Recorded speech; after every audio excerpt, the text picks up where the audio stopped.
Welcome to part 10 of thermodynamics. நம்ம இந்த வீடியோவில் standard enthalpy of a reaction அப்படிங்கிறத பற்றி படிக்க போகிறோம். நம்ம ஏற்கனவே பார்ட் 7 வீடியோவில் பார்த்தீங்கன்னா என்தால்பி ஆஃப் அ ரியாக்ஷன் அப்படிங்கிறத பற்றி பார்த்தோம். இன்னைக்கு நாம் standard enthalpy of a reaction அப்படிங்கிறத பற்றி படிக்க போகிறோம்.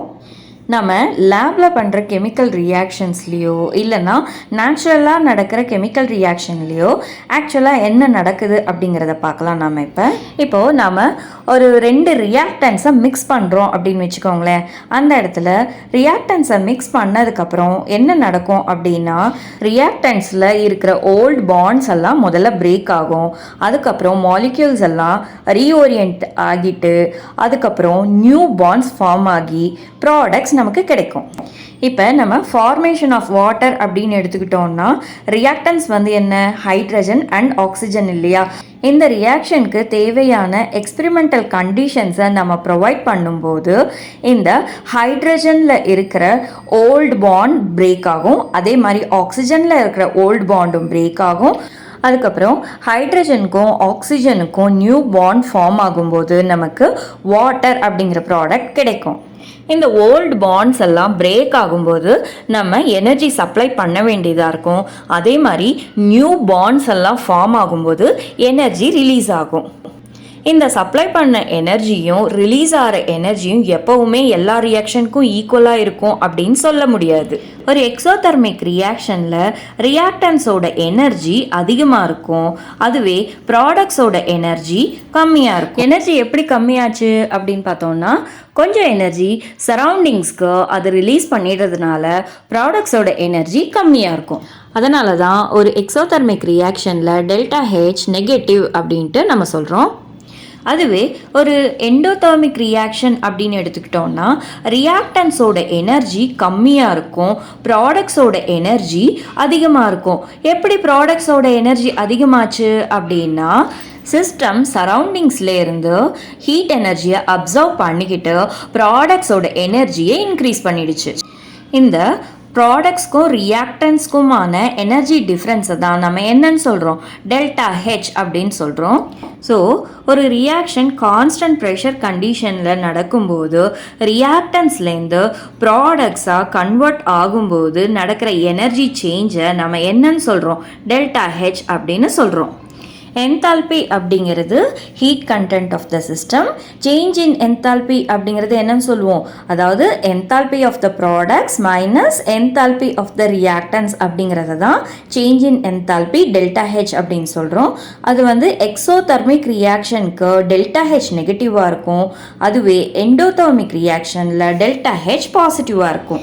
இது வரைக்கும் நாம் என்தால்பி அண்ட் என்தால்பி சேஞ்ச் பற்றி பார்த்தோம். அடுத்து நம்ம standard enthalpy of a reaction அப்படிங்கிறத பற்றி பார்க்கலாம்.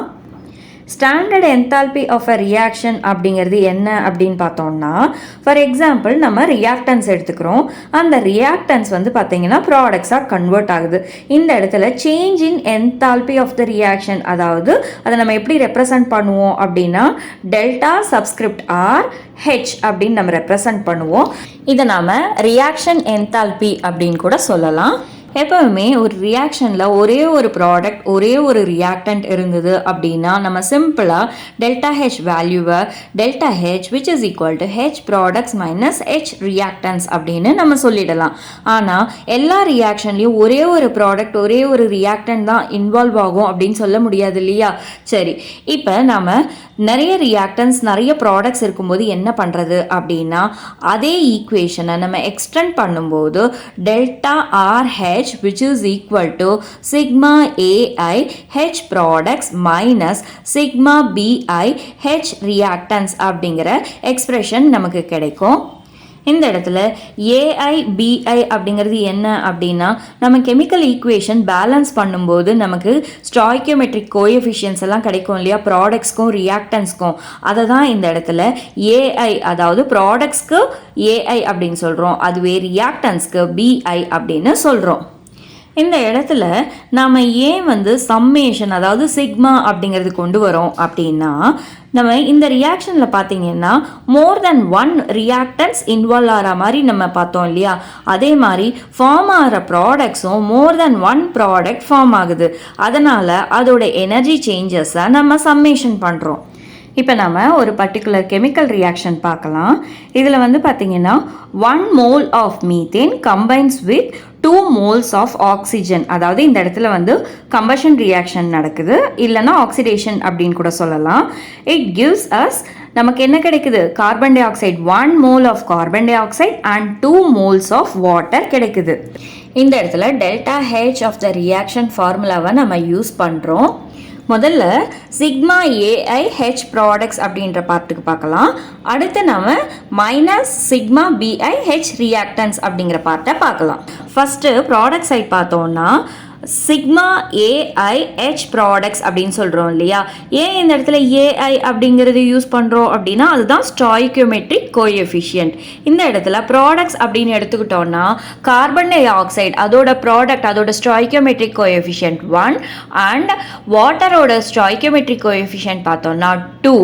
ஸோ இந்த இடத்துல நாம் மோலார் என்தால்பி யூஸ் பண்ணுறோம். மோலார் என்தால்பின்றது 1 மோலுக்கான என்தால்பி அப்படிங்கிறதால நம்ம கார்பன் டை ஆக்சைடு இந்த இடத்துல வந்து 1 mole தானே ஃபார்ம் ஆயிருக்கு, அதனால நம்ம அப்படியே யூஸ் பண்ணுறோம். Molar enthalpy of carbon di oxide plus 2 moles of water form ஆயிருக்கிறதுனால 2 into molar enthalpy of water அது ரெண்டுத்தையும் ஆட் பண்ணுறோம். அடுத்து நம்ம சிக்மா பிஐ ஹெச் ரியாக்டன்ஸ் அந்த பார்ட்டை பார்க்கலாம். அடுத்து மைனஸ் HMCH4. ஏன் வந்து HMCH4 எடுக்கிறோம், இந்த இடத்துல 1 mole ஆஃப் CH4 தான் யூஸ் பண்ணுறோம் இல்லையா, அதனால HMCH4 தான் நம்ம எடுத்துக்கிறோம். ப்ளஸ் 2 into HM ஆக்சிஜன் அப்படின்னு சொல்கிறோம். ஏன்னா இந்த இடத்துல 2 moles ஆஃப் ஆக்சிஜன் யூஸ் ஆகிருக்கிறதுனால நம்ம 2 into HM ஆஃப் ஆக்சிஜன் அப்படிங்கிறது நமக்கு கிடைச்சிருக்கு. இந்த இடத்துல HM அப்படிங்கிறது என்ன, மோலார் என்தால்பி, அதாவது enthalpy for 1 mole of the substance அப்படிங்கிறது தான். இந்த என்தால்பி சேஞ்ச் அப்படிங்கிறது ரொம்பவே யூஸ்ஃபுல்லான குவான்டிட்டி அப்படின்னு நம்ம சொல்லலாம். ஏன்னா இந்த நாலேஜ் நமக்கு எங்கே யூஸ் ஆகுது அப்படின்னா, ஒரு இண்டஸ்ட்ரியில் நம்ம ஒரு கெமிக்கல் ரியாக்ஷன் கேரி அவுட் பண்ணணும் அப்படின்னா இந்த நாலேஜ் இருந்தால் தான் நம்ம அந்த கெமிக்கல் ரியாக்ஷனுக்கு ஹீட் பண்ணணுமா இல்லைன்னா கூல் பண்ணணுமா அப்படின்னு பிளான் பண்ண முடியும். அதே மாதிரி இந்த டெல்டா ஹெச் வேல்யூ தெரிஞ்சுது அப்படின்னா நம்ம டெம்பரேச்சரை சேஞ்ச் பண்ணும்போது யூக்லிபிரியம் கான்ஸ்டன்ட்டும் எப்படி சேஞ்ச் ஆகுது அப்படிங்கிறத நம்ம கால்குலேட் பண்ண முடியும். அடுத்து நம்ம factors affecting delta H values அப்படிங்கிறத பார்க்கலாம். அதாவது டெல்டா ஹெச் வேல்யூஸ் எப்பெல்லாம் சேஞ்ச் ஆகும் அப்படிங்கிறத நம்ம பார்க்கலாம். ஃபஸ்ட்டு ஃபேக்டர் வந்து பார்த்தோம்னா physical state of the reactants and the product. For example, இப்போ நம்ம ஹைட்ரஜனும் ஆக்சிஜன் கேஸும் கம்பைன் ஆகும்போது நமக்கு லிக்விட் வாட்டர் கிடைக்கலாம், அப்படி இல்லைன்னா கேஷியஸ் வாட்டர் கூட கிடைக்கலாம். ஸோ இந்த இடத்துல லிக்விட் வாட்டர் ஃபார்ம் ஆகும்போது நமக்கு கிடைக்கிற டெல்டா ஹெச் வேல்யூ பார்த்தீங்கன்னா -285.8 kilojoules கிடைக்கும். அதுவே கேஷியஸ் வாட்டர் நமக்கு கிடைச்சது அப்படின்னா delta H value which is equal to -241.8 kilojoules நமக்கு கிடைக்கும். அடுத்து நம்ம எடுத்துக்கிற குவான்டிட்டி ஆஃப் த சப்ஸ்டன்ஸ் வந்து எப்படி டெல்டா ஹெச் வேல்யூவை அஃபெக்ட் பண்ணுது அப்படிங்கிறத பார்க்கலாம். ஃபார் எக்ஸாம்பிள் இப்போ heat of combustion of 2 moles of carbon அப்படின்னு எடுத்துக்கிட்டோம்னா அது எப்பவுமே டபுள் த வேல்யூவாக இருக்கும். எதோட, அதாவது heat of combustion of 1 mole of கார்பனை விட டபுள் த வேல்யூ கொடுக்கும். ஸோ நம்ம எடுத்துக்கிற அமௌண்ட் அதிகமாக இருக்கும்போது நமக்கு டெல்டா ஹெச் வேல்யூவும் அதிகமாக இருக்கும். இப்போ அலோட்ரோபிக் மாடிஃபிகேஷன்ஸ் வந்து எப்படி நம்ம டெல்டா ஹெச் வேல்யூவை எஃபெக்ட் பண்ணுது அப்படின்றத பார்க்கலாம். ஃபார் எக்ஸாம்பிள் இப்போ நம்ம கார்பன் டைமண்ட் ஃபார்மில் இருக்குது அப்படின்னு வச்சுக்கலாம். அதை நம்ம ஆக்சிடைஸ் பண்ணும்போது நமக்கு கிடைக்கிறது carbon di oxide gaseous form. இதோட டெல்டா ஹெச் வேல்யூ பார்த்திங்கன்னா -395.4 kilojoules அப்படிங்கிறது தான்.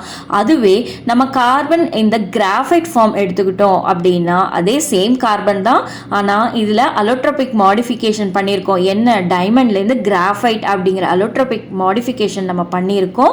இதில் ஆக்சிஜனோட ரியாக்ட் பண்ணும்போது நமக்கு கிடைக்கிறது சேம் கார்பன் டை ஆக்சைடு கேஸ் தான். ஆனால் இதில் டெல்டா ஹெச் வேல்யூ நமக்கு டிஃப்ரெண்ட்டாக -393.5 கிலோ ஜூல்ஸ் அப்படிங்கிறது கிடைச்சிருக்கு. அடுத்து நம்ம temperature of the reactants and products change பண்ணும்போது கூட நம்மளோட டெல்டா ஹெச் வேல்யூ சேஞ்ச் ஆகும். அதே மாதிரி நம்ம கான்ஸ்டன்ட் ப்ரெஷர் கண்டிஷனில் ஒரு ரியாக்ஷனை கேரி அவுட் பண்ணால் ஒரு டெல்டா ஹெச் வேல்யூ கிடைக்கும். அதுக்கப்புறம் கான்ஸ்டன்ட் வால்யூம் கண்டிஷனில் நம்ம ஒரு ரியாக்ஷனை கேரி அவுட் பண்ணும்போது நமக்கு டெல்டா யூ வேல்யூ கிடைக்கும். Delta H value delta U வேல்யூக்கு ஈக்குவலாகவும் இருக்கலாம், இல்லை லெஸர் தென் இல்லைன்னா கிரேட்டர் தென் டெல்டா யூ வேல்யூவாகவும் இருக்கலாம். இது வரைக்கும் நாம் change in enthalpy of the reaction அப்படிங்கிறத பற்றி படித்தோம். அடுத்து நாம் standard enthalpy of the reaction அப்படிங்கிறத பற்றி படிக்கலாம். நம்ம கொஞ்ச நேரத்துக்கு முன்னாடி என்ன பார்த்தோம்? ஃபிசிக்கல் ஸ்டேட் ஆஃப் த ரியாக்டன்ஸோ ப்ராடக்ட்ஸோ சேஞ்ச் ஆகும்போதோ, இல்லைனா நம்ம எடுத்துக்கிற quantity of the substance change ஆகும்போதோ, இல்லைனா நம்ம அலோட்ரோபிக் மாடிஃபிகேஷன்ஸ் பண்ணும்போதோ, இல்லை டெம்பரேச்சர், ப்ரெஷர், வால்யூம் சேஞ்சஸ் இதெல்லாம் பண்ணும்போது டெல்டா ஹெச் வேல்யூ சேஞ்ச் ஆகும் அப்படின்னு சொன்னோம் இல்லையா? ஸோ நம்ம ஒரு லிட்ரேச்சர் மெயின்டைன் பண்ணணும். அதாவது ஒரு ரியாக்ஷன் இருக்குது அப்படின்னா இந்த டெல்டா ஹெச் வேல்யூ அப்படிங்கிறது நமக்கு ஒரு லிட்ரேச்சர் மெயின்டைன் பண்ணணும் அப்படின்னா அதுக்கான ஸ்டாண்டர்ட் கண்டிஷன்ஸை நம்ம வந்து ஃபஸ்ட்டு ஃபிக்ஸ் பண்ணணும். அதாவது இப்போ நம்ம லோயர் ஸ்டாண்டர்ட்ஸ்லாம் படிச்சிருப்போம். ஏதாவது கெமிக்கல் ப்ராசஸோ இல்லைன்னா ரியாக்ஷனோ நம்ம எஸ்டிபி கண்டிஷன்ஸில் கேரி அவுட் பண்ணுறோம் அப்படின்னா என்ன அர்த்தம்? டெம்பரேச்சர் வந்து 273 கெல்வின் இருக்குன்னு அர்த்தம். அதே மாதிரி ப்ரெஷர் வந்து 1 அட்மாஸ்பியரிக் ப்ரெஷர் மெயின்டைன் பண்ணுறோம், இல்லைனா 760 மில்லிமீட்டர் ஆஃப் மெர்க்குரி மெயின்டைன் பண்ணுறோம் அப்படின்றது தானே ஸ்டாண்டர்ட் டெம்பரேச்சர் அண்ட் ப்ரெஷர் அப்படின்னு சொல்கிறது. அதே மாதிரி இந்த என்தால்பி ஆஃப் த ரியாக்ஷன்ஸ் நமக்கு டெம்பரேச்சரோ ப்ரெஷரோ வால்யூமோ சேஞ்ச் பண்ணும்போது சேஞ்ச் ஆகிட்டே இருக்கு இல்லையா? ஆனால் அதை ஃபிக்ஸ் பண்ணணும் அப்படின்றதுக்காக ஒரு ஸ்டாண்டர்ட் கண்டிஷன்ஸை நம்ம மெயின்டைன் பண்ணுறோம். ஒரு ரியாக்ஷன் நம்ம ஸ்டாண்டர்ட் கண்டிஷன்ஸில் கேரி அவுட் பண்ணும்போது அதை தான் நம்ம standard enthalpy of the reaction அப்படின்னு சொல்கிறோம். இந்த ரியாக்ஷன்ஸில் கிடைக்கிற ரிசல்ட்ஸை நாம் ஸ்டாண்டர்ட் கண்டிஷன்ஸில் பண்ணோம் அப்படின்னா அது வந்து லிட்ரேச்சர், அதாவது ரெஃபரன்ஸில் நம்ம என்ட்ரி பண்ணுறதுக்கு கூட நமக்கு ஈஸியாக இருக்கும். நம்ம நிறைய டேட்டாஸ் என்ட்ரி பண்ணுற மாதிரி இருக்காது. ஜஸ்ட் நம்ம ஸ்டாண்டர்ட் ஸ்டேட்ஸ் அப்படின்னு மென்ஷன் பண்ணாலே போதுமானது. அந்த ரியாக்ஷனுக்கான ஸ்டாண்டர்ட் ஸ்டேட்ஸ்க்கான டேட்டாவை தேடி கண்டுபிடிக்கிறதும் நமக்கு ரொம்ப ஈஸியாக இருக்கும். அந்த லிட்ரேச்சரில் ஸ்டாண்டர்ட் கண்டிஷன்ஸ் அப்படின்னு அவங்க மென்ஷன் பண்ணிட்டாங்க அப்படின்னாலே அதுக்கு மீனிங் என்ன அப்படிங்கிறத இப்போ பார்ப்போம். இப்போ standard enthalpy of the reaction அப்படின்றது என்ன அப்படின்னா, ஒரு ரியாக்ஷன் நடக்குது, அது என்தால்பி சேஞ்சும் நடக்குது.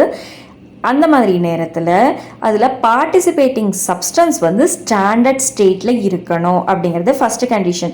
அதாவது standard state of the substance அப்படிங்கிறது என்ன அப்படின்னா 1 bar ப்ரெஷரில் சப்ஸ்டன்ஸ் வந்து பியூரஸ்ட் ஃபார்மில் இருக்கிறது தான் நம்ம standard state of any substance அப்படிங்கிறது சொல்கிறோம். பியூரஸ்ட் ஃபார்மில் இருக்கிறது மட்டுமே இல்லாமல் அது வந்து ஸ்டேபிள் ஃபார்ம்லேயும் இருக்கணும் அப்படிங்கிறது இன்னொரு கண்டிஷன். இப்போ standard state of pure ethanol அப்படிங்கிறது என்ன அப்படின்னா 298 கெல்வினில் 1 bar ப்ரெஷரில் பியூர் லிக்விட் எத்தனால் தான் ஸ்டாண்டர்ட் ஸ்டேட் ஆஃப் எத்தனால் அப்படிங்கிறது. இந்த இடத்துல டெம்பரேச்சர் வந்து பார்த்தோன்னா 298 கெல்வின் அண்ட் ப்ரெஷர் வந்து பார்த்தீங்கன்னா 1 bar ப்ரெஷர் அப்படிங்கிறது தான். அடுத்து நம்ம ஸ்டாண்டர்ட் ஸ்டேட் ஆஃப் அயன் அப்படின்னு எடுத்துக்கிட்டோன்னா 500 கெல்வினில் 1 bar ப்ரெஷரில் பியூர் அயன் வந்து சாலிட் ஸ்டேட்டில் இருக்கும் அப்படிங்கிறது தான் ஸ்டாண்டர்ட் ஸ்டேட். யூஸ்வலாக இந்த டேட்டா வந்து பார்த்திங்கன்னா 298 கெல்வினில் தான் வந்து ஸ்டாண்டர்ட் ஸ்டேட் அப்படின்னு சொல்லுவாங்க.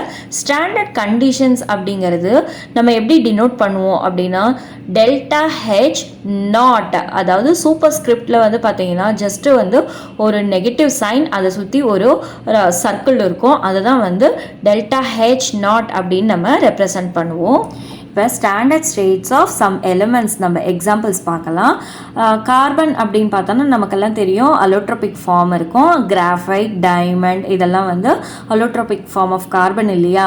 இதில் கார்பன் இந்த கிராஃபைட் ஃபார்ம் தான் நம்ம வந்து என்னன்னு சொல்கிறோம், அது வந்து ஸ்டாண்டர்ட் ஃபார்ம் அப்படின்னு சொல்கிறோம். ஆக்சிஜன் இந்த கேஷியஸ் ஃபார்ம் ஸ்டாண்டர்ட் ஃபார்ம் அப்படின்னு சொல்கிறோம். ஹைட்ரஜனோட ஸ்டாண்டர்ட் ஃபார்ம் வந்து கேஷியஸ் ஃபார்ம், குளோரினும் கேஷியஸ் ஃபார்ம் தான், ஃப்ளூரின் வந்து gaseous form, nitrogen gaseous form, bromine வந்து லிக்விட் ஃபார்மில் தான் இருக்கும், அயோடின் பார்த்தா சாலிட் ஃபார்மில் இருக்கும்.